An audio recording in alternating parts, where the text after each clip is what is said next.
Hello everyone. Today I will be featuring the upcoming Tier 8 Royal Navy battleship, the Vanguard. Now this ship has been buffed a few times now, as the early versions of this ship were in fact so bad, I didn't even bother to review it. As I said, I expected this ship to change. That's how bad it was. Like, I could instantly tell, no, they're not going to release it. There's no point wasting time making a commentary.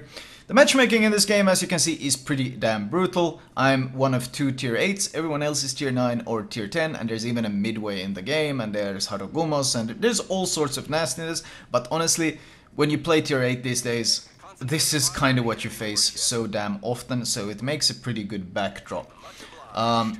I do think that we now have a real battleship on our hands, and that's why I think it's time for me to actually spend the time to make a commentary on this thing. It sits at 71.7k health, which is the highest at tier 8, and it kind of breaks the mold of the normal low HP Royal Navy BBs. Monarch, for example, only sits at 60.5k health, so pretty damn big difference here. It only has a 25% torpedo belt, but I mean that's still better than what the Germans have. The Bismarck and the Tirpitz have like 22%, but obviously it's pretty far from Amagi's 43% or Alabama's 49%. I think Massachusetts with the upgrade sits at like 46%. So obviously pretty far away from them, but still quite impressive. Well, still quite decent, not very impressive in fact.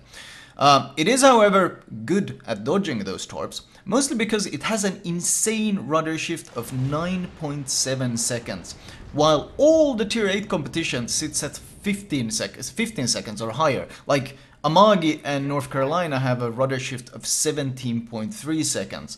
So obviously having a 9.7 second rudder shift, you can see how quickly my rudder shifts to dodge these shells, is pretty damn impressive.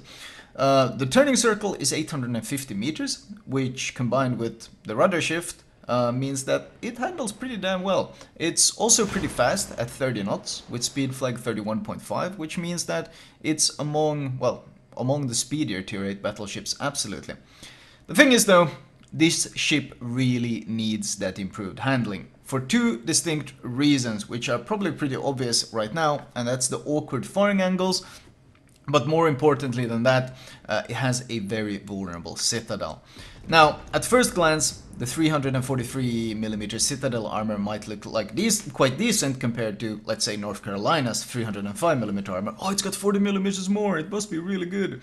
But the larger size of the ship and the much larger size of the citadel, combined with, of course, the Vanguard citadel rising higher out of the water, means this thing is very susceptible to being citadeled. It used to be much worse before they lowered the citadel, but it's still very much present. From my personal experience, you can sometimes get lucky when you give broadsides in the American battleships. Like if you make a turn in the Iowa or the Montana or the North Carolina, you can get away with it. That doesn't really seem to happen in the Vanguard. If you're forced to give broadside and someone holds their fire until they get that broadside volley, it's almost always multiple citadels. Unless they misplay, that's kind of how it feels. But it does have other tools to deal with this, besides the improved handling, which obviously helps a lot. Player skill will obviously be a significant part here as well, because you have to make use of that improved handling to make sure you're not giving all these broadsides to everyone. But the other thing it has to mitigate that citadel damage is an improved heal. It's not quite the Royal Navy super heal, but it's more along the lines of the Warspite heal. Now the average heal in this game heals 50% of normal damage. That's like pens and overpens, that's normal damage. And then you have light damage, which is fires and such, but heals always cover 100% of light damage. So the average heals 50% of normal damage and 10% of citadel damage. In comparison, the Vanguard heals 60% of normal damage and, more importantly, 33% of citadel damage. On top of this, it also reloads quicker at 60 seconds instead of 80 seconds like the competition, and provided you use the premium heal, of course. It also heals for more per consumable. If we would compare it, this is with the healing flag, because obviously if you're playing Battleship you should be using the healing flag, so this comparison is made with that. If you use the healing flag and you pop your heal on the North Carolina, you will heal roughly 11.1k health. A Bismarck or a Tirpitz they'll heal about 11.6, mostly because they have a higher health pool and the heal scales. In comparison, the Vanguard popping a heal heals for 14.4k. So that's a pretty significant difference. To sum it up, the healing capacity is practically in every single way better. The heal covers more of the incoming damage, it heals more of the normal pens, it heals more of the citadel damage, it reloads faster, and it has a better base healing value. So overall, survivability in this case is pretty damn good. Now, this combined, you see that AP pen? I'm gonna get back on that, but I've struggled dealing damage to battleships with the AP. I will get back to that, but this Musashi gives a pretty good example of how I struggled with it. Still, this is just one example. I played this ship quite a lot, like 16 games. Regardless though, let me get back. This healing combined with the 12 km stealth means that, as you can see here, if you play this ship correctly, you can be quite survivable because you can disengage pretty comfortably.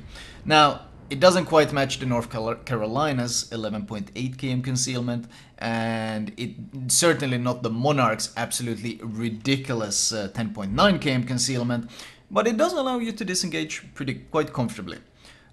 However, if you are unable to disengage comfortably, it can be very punishing. 32mm armor everywhere means that pretty much every single type of HE you will face, from low caliber IFHE to 203mm to larger, obviously, will fully penetrate your deck, your upper belt, your bow, your stern, all of it. Combine this with the ship's large size and that massive meaty superstructure you can see, you're not exactly a hard target to farm, and people will love farming you. The Yamato and Musashi, like the Musashi you saw earlier, will overmatch almost all parts of your ship as well. So if you're stuck in a bad position, and even worse, you're forced to turn full broadside while fleeing from the HE punishment, the vulnerable citadel will make itself known. Once again, individual player skill will matter significantly when it comes to deciding the survivability of the ship. We will probably see a lot of potatoes give full broadside and pretty much get deleted, but then we will also see good players be able to survive a surprisingly long time in this thing. I will briefly touch upon the AA because it's quite good. The 40mm Bofors packs a mean punch in the mid-range. In fact, almost all its AA is mid-range, aka 3.5 km, and I think the DP it does over 400 DPS at 3.5. It's got an additional 60-70 DPS on the 5.2 km range, and this combined with the fast rudder shift allows you to turn into torpedo bombers quite well.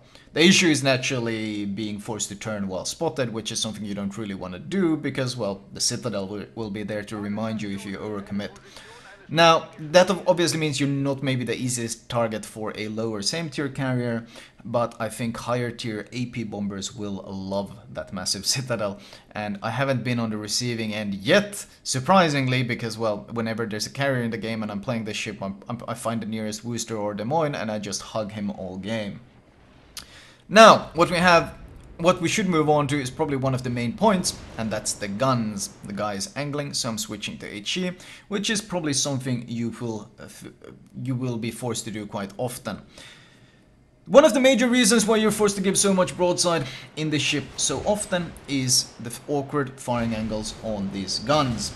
Now, the Vanguard main guns don't exactly impress us with their stats, considering they are 381mm guns, and you only have 8 of them. And 381 of course means that you can't overmatch the highly important 27mm armor you will face pretty often, and of course certainly not the 30mm armor which you will face very often at high tier.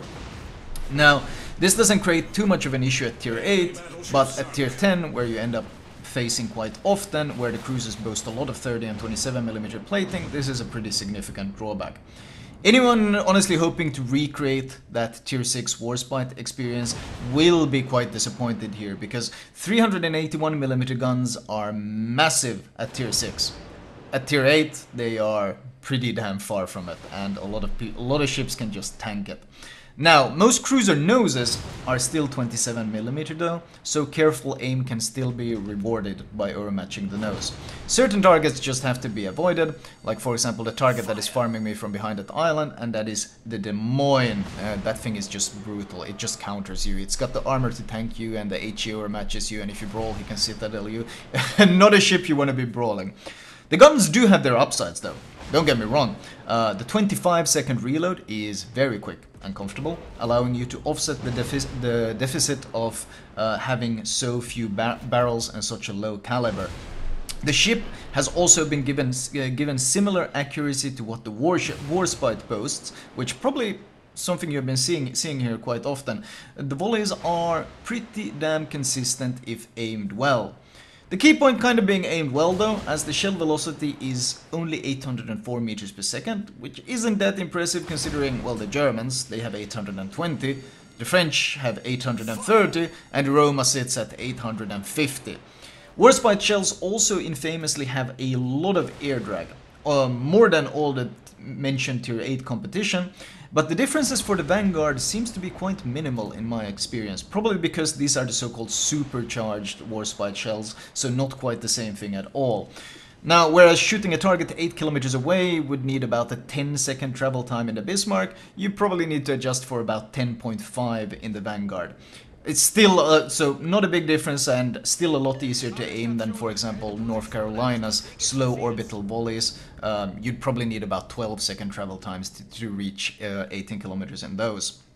Speaking of range though, the Vanguard only has 20 kilometers of it. It also has no access to a spotter plane, which means smoke firing is significantly more difficult, as is lobbing shells over islands. For example, that Des Moines sitting full broadside. If I had a spotter plane, I would probably have gone for the shot on that Des Moines, but without it, it's significantly more difficult, and it also has no way to temporarily extend that range. Now, it's not the worst of the pack, the range, but it is noticeable drawbacks, especially in high tier games. The AP pen also seems a bit wonky to me, as I've struggled to really citadel battleships in this ship. Now, of course, I'm not expecting to citadel the turrets. The dispersion is consistent, and the good accuracy means citadeling broadside and cruisers has been quite easy, but battleships seem to have been able to avoid it consistently. Now, this could just be bad luck, since, as I mentioned, I have like 16 games in this ship. I got a good feel for the ship, but there might still be just things that I've gotten unfortunate at. I do have to suspect that maybe it's the short fuse on the AP, or maybe it's the penetration or something that's kind of missing with the lack of citadels on these battleships. But you do have another way of dealing with the BBs though, and that is the HE. Being a Royal Navy battleship means that you get quarter pen on the HE, just like the German battleships. Meaning, on this ship, your HE penetrates an impressive 94mm of armor. Midway going for me with those big bombs is not very fun at all. Luckily, they appear to be, well, I think that was HE bombs? Yeah, looks like HE bombs. Still though, you're a big target, so it's very easy for him to land a lot of those hits. Still though, 94mm of HE pen, and you also have access to the infamous Royal Navy HE. Or well, part of it. You get the Alpha, meaning your HE deals 6.3k HE damage, but which is the same as the Monarchs. What you don't get, however, is that impressive Royal Navy fire chance or the multiple barrels of the Monarch, leaving you at a 34% fire chance with 8 guns. Now, if this sounds familiar, that's exactly the same that the Bismarck has, so don't expect the ship to be any sort of mini conqueror. That's not going to happen. The turret traverse is quite snappy though, as you see when you turn your ship around or you angle and maneuver in general. It's a 30-second turret traverse with Jack Dunkirk's improved expert marksman, so the guns can keep up with your maneuvering quite damn well.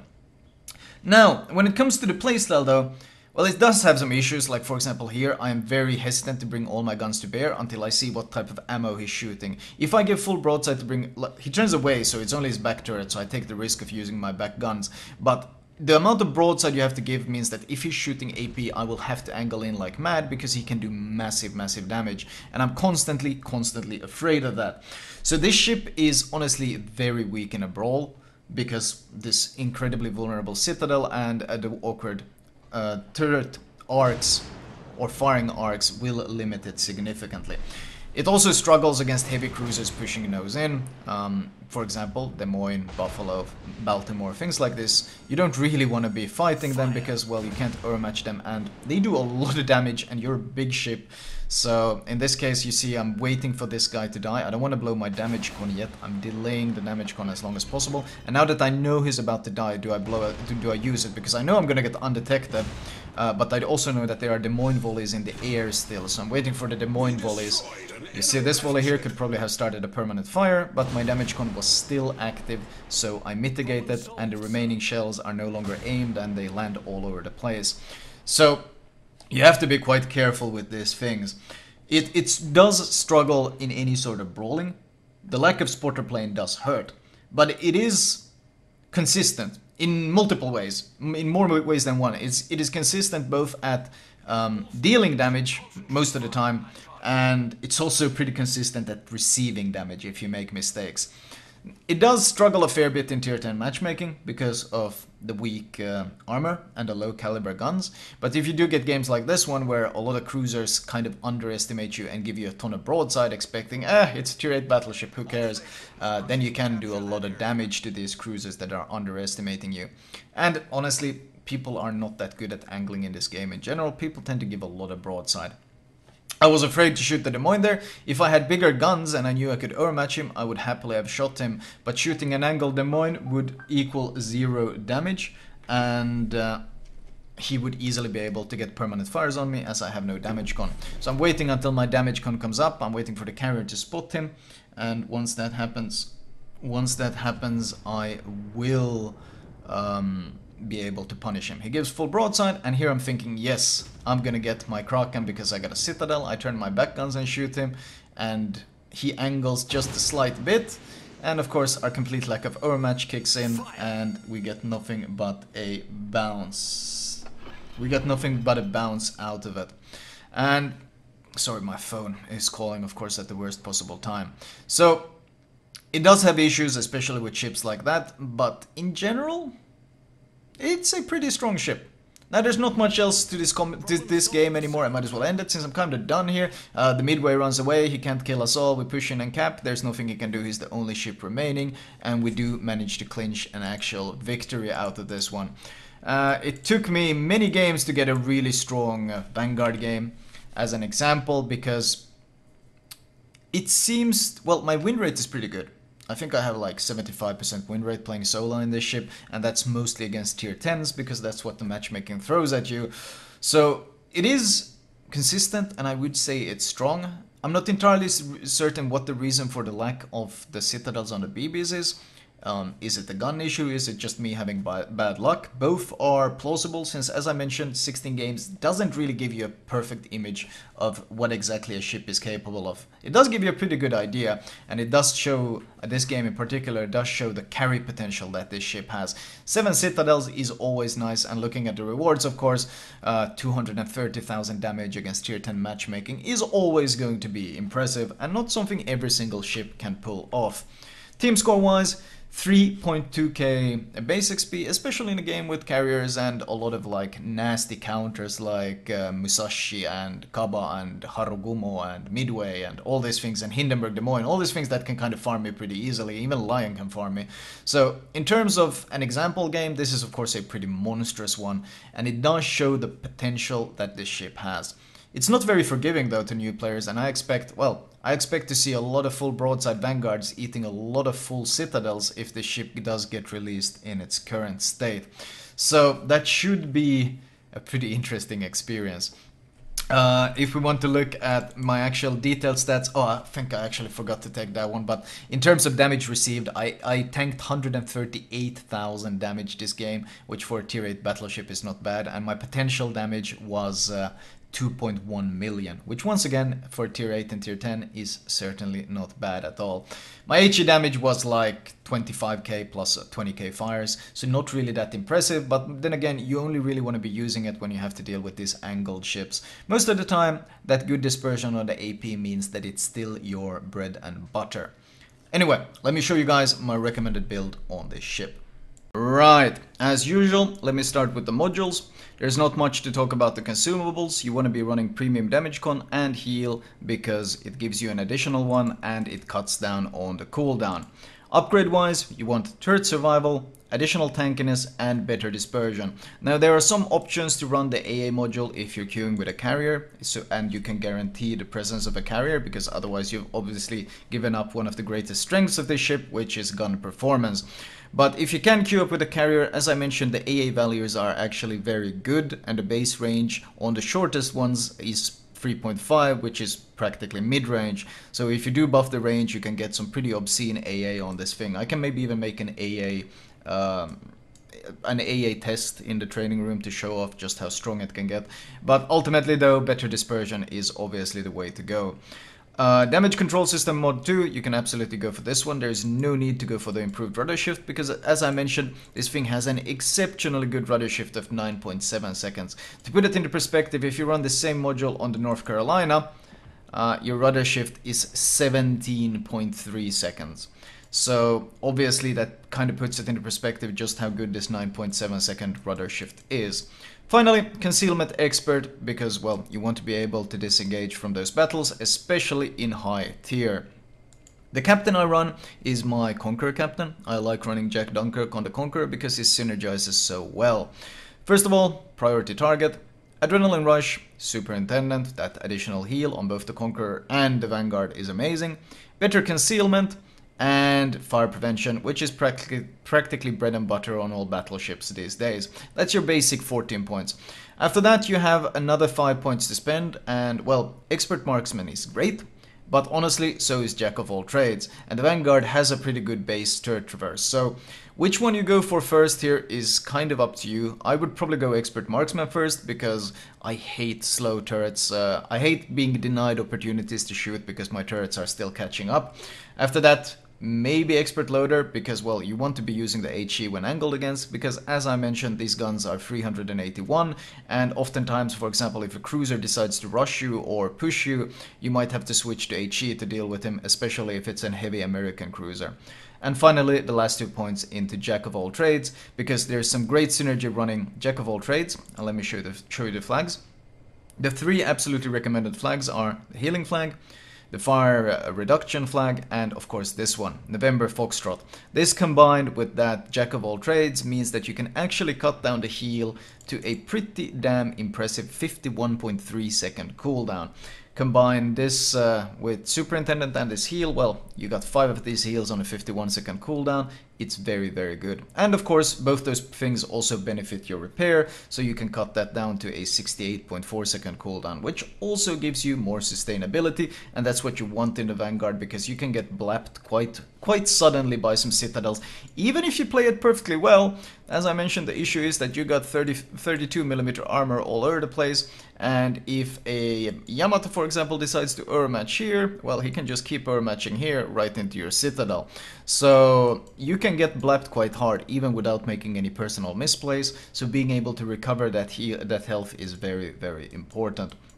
Speaking of the armor, the 32mm all over the place is obviously a weakness, and even if you go nose in, these small plates here, they can maybe bounce some shells. You can get lucky and these things will eat some shells, but more than likely the shells are gonna land slightly above it and just bypass those thin strips.